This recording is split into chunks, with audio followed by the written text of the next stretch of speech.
Welcome to the Whole Child Sleep podcast, where we help families nurture dreams and raise wholeness.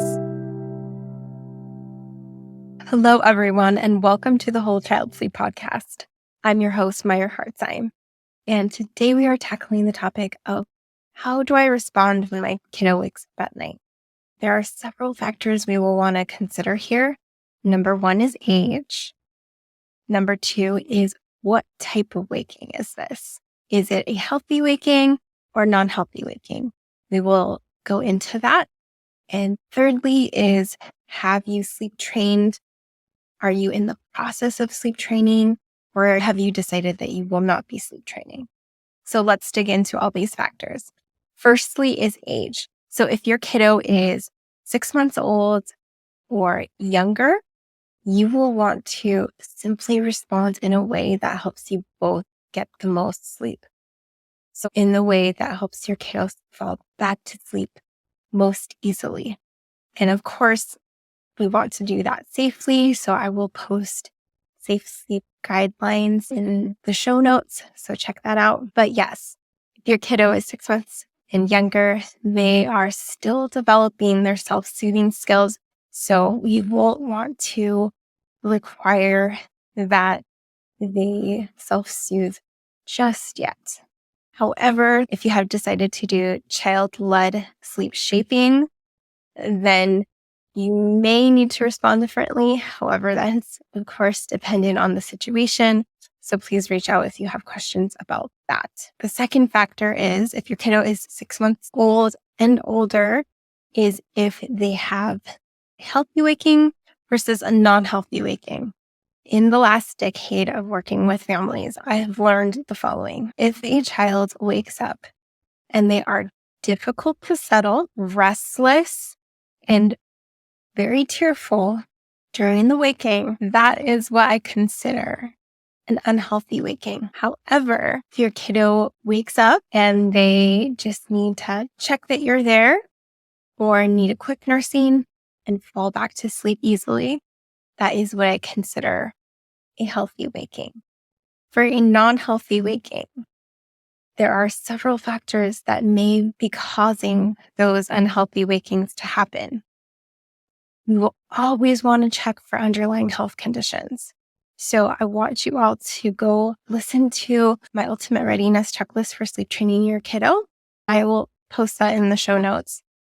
You want to go through those factors that may be affecting your kiddo's sleep. If they are experiencing healthy wakings, then the following applies.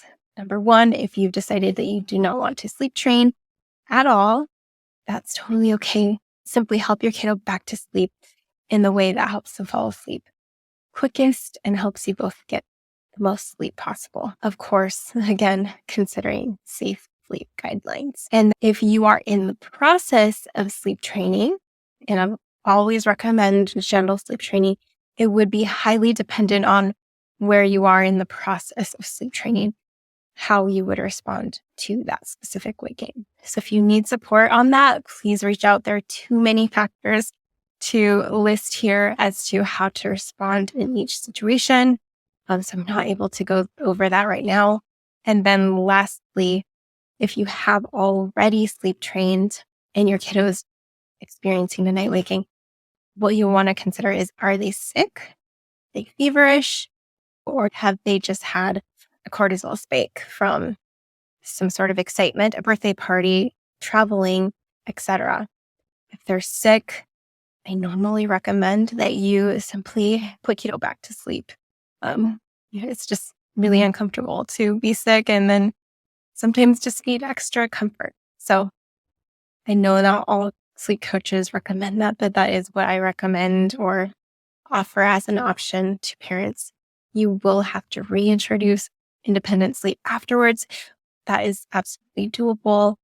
If they're not sick and they've experienced a sporadic disruption to their sleep, I recommend that you always respond.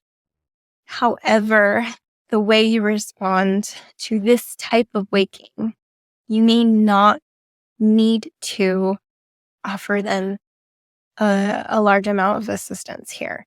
what may work best is to simply acknowledge that they're awake, verbally comfort them, offer them reassurance, and encourage them and tell them that they can put themselves back to sleep. Of course, there's so many nuances in all of these recommendations, so feel free to reach out if you have any questions, concerns, confusions. I'm more than happy to address those with you. I hope this was helpful, and I will talk to you all next week. Thank you for listening to the Whole Child Sleep podcast. For references to articles discussed in this podcast or for evidence on the topics that we've discussed on this podcast, please look in the description below, or you can find the articles linked in our blog at curesleep.us. I want to give you an idea of what you can expect in terms of structure of this podcast moving forward. You can expect one podcast a week, and we will cover a topic for 2 weeks. The first week, you can expect the podcast to be more educational and informational. The following week will be more of a Q&A covering the same topic.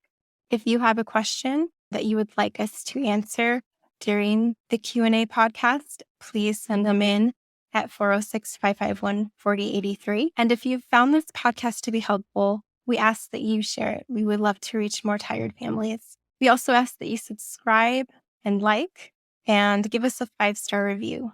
This also helps us reach more tired families. We hope you have a beautiful day, and we will talk to you next week. By listening to this podcast, you understand and agree to the following. The content of this podcast offers the opinions of Meyer Hartzheim and her guests, and it is not intended as medical advice. It serves as an informational purpose. For personalized and medical concerns, consult your healthcare professional. The views and opinions in this podcast are our own and don't represent our employees or affiliates.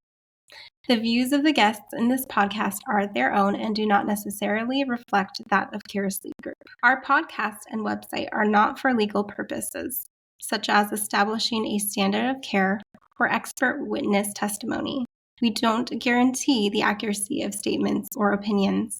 We appreciate your assistance in maintaining content accuracy. If you find errors in our podcast or blogs, please reach out via email to support@curesleep.us. This podcast is owned by Cure Sleep LLC and presented by the Whole Child Sleep podcast. Thank you for tuning in.